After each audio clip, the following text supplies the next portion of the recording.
ha. Mangunguha mo na siya ng Pokeball. Maraming Pokeball na libre eh. Magandang araw, mga kababayan. Nagtataka sila. Naglalaro pala sila ng Pokemon Go. Magandang araw, Luzon, Visayas at Mindanao. Siyempre, pag-uusapan na naman tayo sa League of Minds. Ako po si Dennis Antenor Jr. At ako po si Vian Dacles. At sino mga kasama natin? Ito na. Sige, pagbibigyan na kita. Ito ang ating mga kasama, si Attorney Pogi, Attorney Mark Tolentino. Good day sa lahat, good day. Ayun eh. Maganda pag-uusapan natin ngayon. Maraming nabibiktima dito. Bibiktima Correct. and nabubulag. Kaya nga. Correct. Kasi, iba kasi, pag gumastos ka, magkati yung kamay mo eh. Correct. Sa usapang pera, no? Kasi, say credit card, it's like a gun. Magagamit mo yan, but you should be a responsible credit card holder. Kasi kung hindi, ikaw mismo ang papatayin sa sarili mong bala. Oo nga. Baril nga naman. Sige, ano yung question? Oo, sige. Para maliwanagan kayo. Oo, ito na ang ating... sa mga ganyan. Nabiktima ka rin ba nito? Hindi, actually, may credit card naman ako. Pero there was one time na talagang naging nalubog ka talaga, irresponsible ako eh. Umano ako, Ibang klase ang kasi, credit card ko noon, pinalimit ko lang siya ng 70. Oo. Tapos dumating yung panahon na naabot ko yung 70. Oh my. Hindi ko na, parang hindi ko naman malaya kasi every time, kasi ang turing mo sa credit card parang cash on hand. Ano lang, sige, gas-gas. Tapos ang feeling mo, kunyari, pag 70,000 yung credit limit mo tapos naabot mo, if you pay 10,000, feeling mo you have another 10,000. Oo, which is hindi. Which is hindi, kasi meron ka pang 60,000 na utang. Oo. Tapos madadagdagan na naman.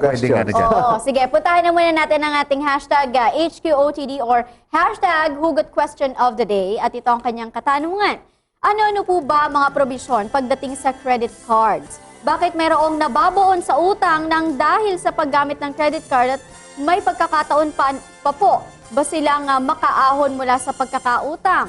Ano-ano po ang mga maaaring kaharapin ng sino mang mapapatunayang tumatakas sa kanilang obligasyon sa kanilang hawak na credit card? Yun yan. Sakit. So, as what I've said, yung credit card is like a gun. Kailangan you should be a responsible owner ng credit card na yan. So don't forget, ang credit card, ang interest note is 3.5% per month. If you times it into 12, approximately 42% per year. Oh my Imagine mo, 42%. Ang ibig sabihin doon, if you have 58,000 na utang, hinayaan mo yan, in 5 years, maging 700,000 yan. Oh my gosh! Kung wala kang gagawin, 58,000, alit lang yan, 50,000 lang yun eh. In 5 years, yung 58,000 mo, maging 700 to 800,000 pesos. Oh my. Wala kang ginagawa, may utang ka lang 58,000 pesos. Yun yan, ha? Because of the 3.5% per month. Okay, ang tanong dito, for example, you have a credit card. Di ba, may minimum, yung utang mo, for example, utang mo, 60,000. Ang minimum, approximately, 500 lang yan, di ba? 500, Yes. 500, 1,000, ganun. 1,000. 1,000. Okay ba sa atin na magbayad lang tayo ng minimum? Is it enough? Hindi. Kasi kung nagbayad ka ng minimum, may interest ka na 3.5% sa utang mo. Okay. Pero kung hindi ka nagbayad ng minimum, hindi ka pa nagbayad ng utang mo, wala kang binabayaran, 3.5% plus penalty. So yung 3.5 plus penalty na approximately mga 2-something percent. 3 plus 2 is 5 plus 0.5, 6% per month. Oh my gosh, laki. Laki. Yeah, imagine mo, the legal interest is only 1% per month. Kaya pala they're pushing na Kung maumutang ka ng lupa, home loan is only 5.5 to 6.5% per year. So 0.5% per month lang ang interest noon. So bang liit. Kung umutang ka ng sasakyan, ganun din. 6% per year. But kung credit card, imagine mo, 3.5% interest plus 2% penalty, 6% per month yan. So if you only pay the minimum, yung mabawa sa'yo, yung penalty lang 2%. Pero yung 3.5% nandun pa rin yan. So suggestion ko, if you have credit card, kailangan bayaran mo lahat. Para wala kang interest, wala lahat. Zero interest ang credit card. Zero interest if pag may na-receive kang billing, bayaran mo lahat 'yan. So ang mabayaran mo sa credit card is only the membership annual membership fee Pero na lang. na-waive din Pwede yun pang na-waive yan. But normally, kailangan bayaran mo lahat yun. Ang tanong dito, may batas ba na mag-regulate sa interest sa penalty? Wala. Oo nga eh. Walang batas na nag-regulate sa credit card sa penalty, sa interest. So kung ang sabi ng credit card, 3.5%, 3.5%.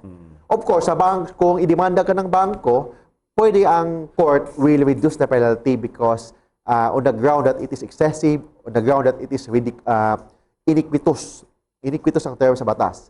But hindi ibig sabihin na niregulate na kasi walang batas na nag-regulate ng interest. Walang batas na nagre-regulate ng interest. Yun ang masakit doon. Yun yan. Ang sabi lang na batas, sa batas, you have only to disclose the interest. I-disclose lang ng credit card company, ito yung interest mo. Kung umutang ka, ito yung interest mo. Yun lang kailangan ng batas. But walang naglilimit kung magkano ang dapat na interest. But don't worry. Kasi ang credit card is very convenient on our part. For example, pupunta tayo ng abroad. Yes, oo. Yung budget mo to go to Las Vegas, for example, 5 million pesos. Example na to. Kaya mo bang dalhin yung 5 million pesos sa bulsa mo? Of course, hindi. Hindi.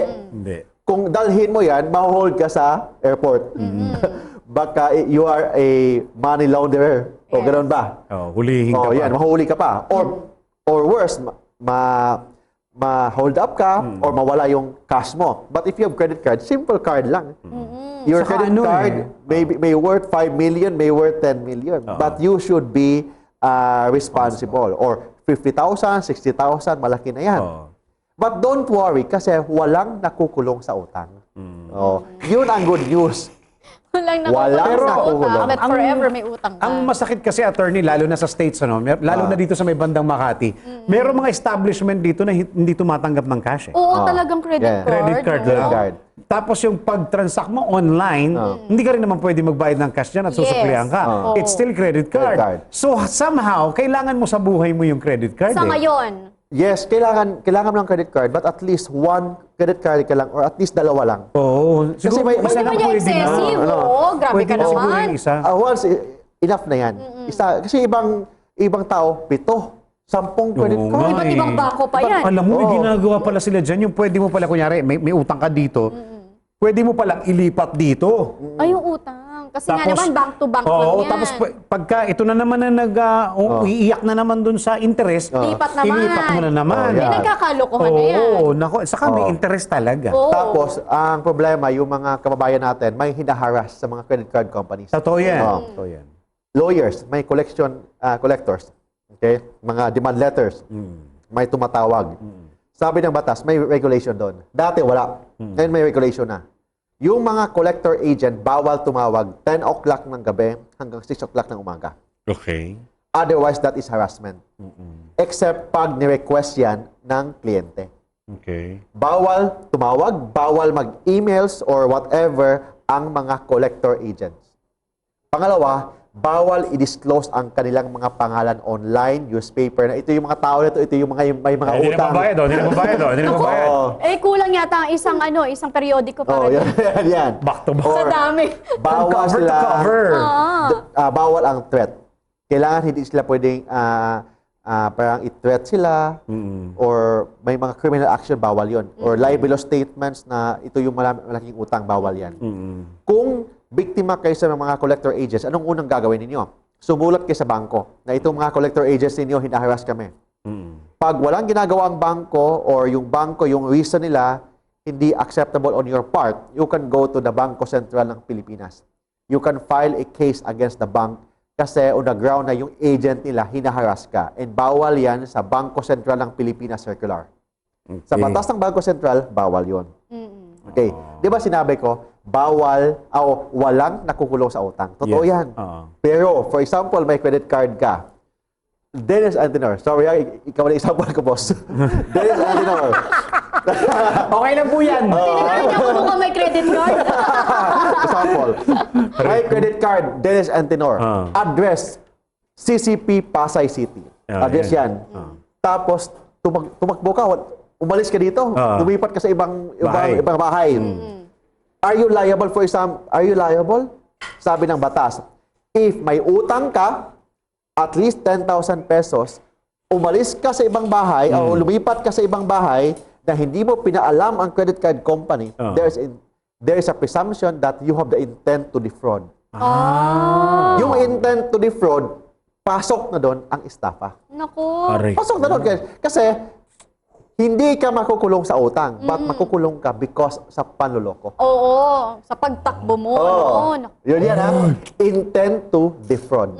There's a presumption, basta ang sabi ng batas, at least yung sweldo mo, o yung utang mo, 10,000, tapos hindi mo pinaalam sa credit card company na umalis ka. Kasi dapat mag-update ka. Yes, ganoon. Otherwise, kung hindi, pwede kang idemanda, estafa. Pasok din ba dyan, attorney, yung mga palit na mga numbers ng cellphone? Walang problema, but you have to inform. Pero kung Pero sa cellphone, hindi. Ang batas, address lang. Address lang. Okay. Hindi ka makukulong because of utang. Makukulong ka sa panloloko.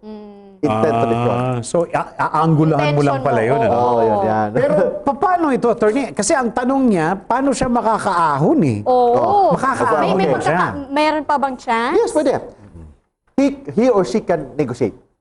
For example, ipakat niya yung credit card niya, then sabihin niya sa credit card, okay, I will just pay monthly, gano'n. Pwede naman. Pwede siya mag-negotiate. But hindi pwede in negotiation, don't forget, in negotiation, you should have a budget. Anong budget? Cash! Oo. Okay, hindi pwede mag-negotiate ka sa bangko, babayaran ko yan, tapos laway lang puhunan mo. Oo, dapat on the spot. Okay, babayaran kayo. Ito yung kalahati. Yung kalahati, pwede tayo mag-usap. Yun yan. Hindi pwedeng salita lang. In negotiation with a bank, lalo na pag bangko, sigurista yung mga bangko eh. If you negotiate with the banks or any other establishments, kailangan may bullet ka. May bullet. Okay? That's first rule in negotiation. You should have a bullet.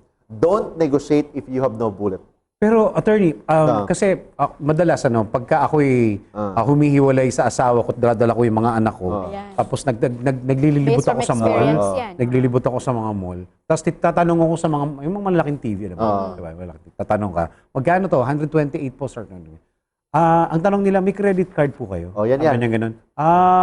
Bakit? Iki-credit card ko? Hindi ho. Tinatanong ko lang, hindi ko naman sinasabi na iki-credit card ninyo, ikakash ninyo. Tatanong ko lang kung may credit card kayo, sabi niya. Bakit? Sabi ko ganun. Ilan ho yung limit? Sabi niya ganun. Sa ngayon, 140. Bakit? Malaki ho ba yung ano nyo? Hindi ho. Mga ano lang ako dun eh. Parang mga 3,000, 4,000. Yan ho ang problema. Kung tutusin, pag maliit yung mga utang mo, hindi ka nila pautangin. Kasi standing mo na yun. Parang itong taon to malaki ang may utang nito. Pero marunong siyang magbayad. Kasi hanggang sa ngayon, hawak pa niya yung credit card niya. Ibig sabihin, inaalagaan niya. Yung credit standing, it can be an asset in some way. In some way. Pagka ikaw daw kunyari, bibili ka ng bahay, punta ka ng Pag-ibig, di ba? Tatanungin nila, may credit card ka ba? Aalamin nila yung track record mo kung ikaw ay nagbabayad ng utang. Ganon yan. Kasi sa States, ganun daw yan eh. Kung tawagin doon is credit line. Credit line ba yun? Credit line. Parang points. Points. Kapag mataas yung ano mo, pag nakita nilang isa yung credit card mo at kukuha ka ng kotse, may investigation pa yan. Pag 3 ang credit card mo, wala na yan. Within the day, makukuha mo na. Ibig sabihin, magaling kang mag-handle ng utang. Sometimes, it can be, an asset sa buhay. Yan. Pero, madalas, hindi. Kailangan, you should be responsible. That's a moral lesson. And credit card, you should be responsible. Very simple eh. You have to treat your credit card as your cash. Don't spend beyond your means. Spend within your means. Hindi lang. Kailangan, for example, yung credit card mo, limit mo 70,000. Kailangan, may cash ka 70,000 sa bangko mo. Ayaw mo lang dalhin yung cash mo. You have to treat your credit card as your cash. As your cash. Okay, for example, yung pera mo sa bangko is only 20,000. Yung credit limit mo 70,000. You spend 70,000. You are a responsible person. Okay. For example, yung cash mo is 20,000, you can use your credit card worth 20,000. Spend within your means. Kasi if you spend beyond your means, problema yan. Yun. Oh, yun yan. Sabi nga May ni problema sa utang. sabi nga ni Oprah, if you can't buy it in cash, then don't buy it. Oh, Yes. Kung meron kang cash sa bangko na 50,000 at bibilin mo sa credit card mo ay 5,000, it's okay. Oh, walang problema. Walang Kasi problema yan. pasok pa siya sa 50,000 na Oo. meron ka. Oh, ganun yan. And very, very So safe pa pala ko. Oh, ganun yan. Basta ang moral lesson is be responsible. Be responsible. Don't spend beyond your means. Yes. Oo. Within your means or below your means. Not Below, beyond. So you have to know, magkano ba? How much is your net worth? If you as a person, dapat alam mo na, magkano bang halaga mo? You should know it. Ako mataas. Oo. Yun yan. Then dapat, Magkano ba ang halaga Oo. mo? Magkano ba ang halaga mo? Oo. And dapat tanongin alam mo, yan. dapat alam mo yan kung magkano ka. Then you only spend within that value. Sabi ang halaga ko is 20,000 lang. O 10,000 lang ang halaga ko. Kailangan you spend only within the 10,000. Within the 10,000. Kasi yung value mo is 10,000, you spend 50,000, you are very responsible. Malulubog ka sa utang. Of course, walang nakukulong sa utang, but you can be blacklisted. Pag blacklisted ka, whether we like it or not, we need banks. Okay. Paano tayo mag-loan sa bangko if blacklisted ka? Oh, di ba? That's why, don't spend beyond your means and you have to maintain, alagaan mo yung pangalan mo, yung credit line mo sa bangko, alagaan mo yan. Kasi in the near future, whether we like it or not, kailangan natin ang bangko. Oh, yun yan. Saka makakatulong talaga sa iyo yan kung aalagaan mo ng maigi. Oo naman, Be kasi- responsible. Oo. Makakatulong yan sa iyo. Basta pag inabuso mo yan, lahat naman ng bagay kapag ka sumusobra, Oo. masama Oo. Nakakasama sa iyo. Basta if you have credit card, dalawang question lang. First, dalawang moral lesson lang. First, don't spend beyond your means. Know your net worth. Kung hindi mo alam yung net worth mo, huwag kang magbintay ng credit card. Kasi yung credit card, kung ano yan, parang pagkain yan na sa harap mo, paano mo hindiin? Paano mo tanggihan na nandyan yung litson eh. Di ba? Yung credit card nandyan eh. Nangangati ka na. Worth 70,000, worth 100,000 to eh. Oo. So, what will I do? Oh, ganun yan eh. Parang nakakaisip, ay, may bago. Ay, naku, may iPhone 7. Oo, yan. iPhone 7. Ano ba ngayon? August. iPhone November. 7. Oh, November, may iPhone 7 na. Oo. So, tanungin mo, kaya ba sa means ko? Oo. Magkano bang halaga ko? Oo. Bagay ba sa akin yung i7? Oo. Kung hindi bagay sa'yo, huwag na. Oo. O, ganun yan. 3210 na lang siguro. Oo, ganun yan. Yun, bagay sa'yo. Oh, that is very less. Ito naman, grabe naman to. Bagay sa'yo, 3210. Oh, yun yan kasi Buhay pa. para at least kasi ang daming mga Pilipino, okay, sa daming pumupunta sa akin lubog sa utang. Oo. Lubog sa utang. Nasisilaw kasi ang Kasi word yan, nasisilaw kasi hindi nila alam yung dalawang question. O dalawang issue. Don't spend beyond your means. Know your net worth. Yung net worth mo ganyan lang tapos you are very ambitious. May isa akong kilala ko, yung cellphone niya i6, iPhone 6 ganyan. Ganyan cellphone niya. Tapos hindi siya Hindi kumakain. wala pang kain. Walang pagkain. Wala pang kain Pero sa ang cellphone. cellphone, ang ganda-ganda. iPhone 6. So it means hindi mo alam yung value mo. Oo. Kumbaga, wag mong piliin ng luxury. Pero Yung needs mo lang. Actually, pagka ikaw lumabas kasama ang iyong mga friends, Kailangan and medyo you maging will- lavish ka. You will pay. And another yung credit issue. card. Another issue, yung credit card. For example, credit card. Example naman, Dennis Antinor. Pero hindi ka Dennis, iba lang kapangalan mo lang. Okay. Okay. For example, Dennis Antinor. May asawa siya. Walay na. Pero hindi ka. wag naman, wag Hindi naman. ka. Tapos, si Dennis Antinor tumakbo Okay. sa ibang bansa. Pwede bang i-collect ng bangko sa asawa niya? Pwede yon. Okay? Kasi conjugal properties kasama din yung conjugal obligations. Oy, bro! Narinig mo ba to? Oo, kaya ang mga asawa ha. Okay. Yung mga nakikinig. Ay, Conjugal pakinggan mo properties. to, pakinggan Nako, mo to. wag basta gagastos. Bantayan ng asawa. Kasama ang conjugal obligation. Basta alam ng asawa. Kung hindi pa alam, pwede pa rin. Basta only within up to the extent na naka-benefit ang pamilya. Okay. So for example, Dennis Antinor, ginamit niya yung credit card, kahit ano-ano, Bili ng cream. kahit ano, bili-bili ng kahit ano, damit niya, papapogi, damit. Tapos Parang umalis. init na ulo mo sa akin, ha? Attorney. Hindi nga, ikaw, kapangalan mo Sa lang. akin gumamit. Si Kapangalan mo Dennis lang. ang tinor talaga. Okay, pagkatapos nun, Oo. nawala si Dennis, pwede ba idemanda ng bangko ang asawa? Asawa. Pwede, first pwede sabihin ng asawa, it is not for the benefit of my family. So that is not conjugal obligation. Oo, That is the sarili lang personal yan. obligation of Mr. Des Antenor II. Oo. Eh, ang pinagbibili na Second puro, na siya. puro iPhone 6 pa. Oo. iPhone 7 ang pinagbibili. Ganyan. Eh, pang personal So na yung ano yan. tinatawag na conjugal obligation, kailangan naka-benefit ang family. Oo. Kung hindi, personal mo yan.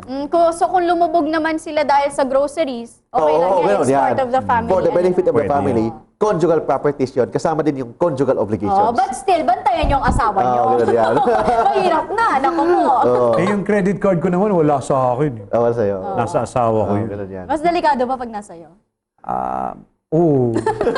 Yun Sa yun. totoo lang, ako medyo ako hindi ako hindi ako masyadong ano sa... Hindi ma-monitor pagdating. Saka hindi, pag ako nakakita ng luha ng bata, Ayun na. nawawalan ako sa ulirat eh. Oo. Parang ano Anak eh. pa rin eh. Oo pag kahit na siguro... Nagiging pusong mamun ka pagdating. nakawin ko siguro yung credit card para pabili ko lang yung pinabibili ng bata eh. Yung iba nga, may nagsabi sa akin yung isang financial expert, don't bring your credit card kung alis kayo with your child. Oo, totoo yan. Kasi Bago na rin. mag-hold up ka Pero talaga. mahirap sa dibdib, totoo eh. Saka maintindihan mo pag malaki na yung anak mo. Oh. Pag nagdidimanda rin na Oh, yan, yan. Pagka yung tipong hindi Pero na, ang hindi ka na... pinaka-common talaga, dalawa lang. Don't spend within your means, beyond your means, and know your net worth. Oo. Yes, Kung yes. alam mo yan, Alamin mo tapos yan. na yan. Correct. Okay, wala na tayong masyadong oras. Attorney, saka namin pwedeng Ayan na. huntingin para sa mga credit card Nako! problems namin. Yes po, pwede kayo mag-like po sa Facebook page po natin sa www.facebook.com/MarkTolentinoLaw. Mag-message lang po kayo dyan and I will answer all your questions.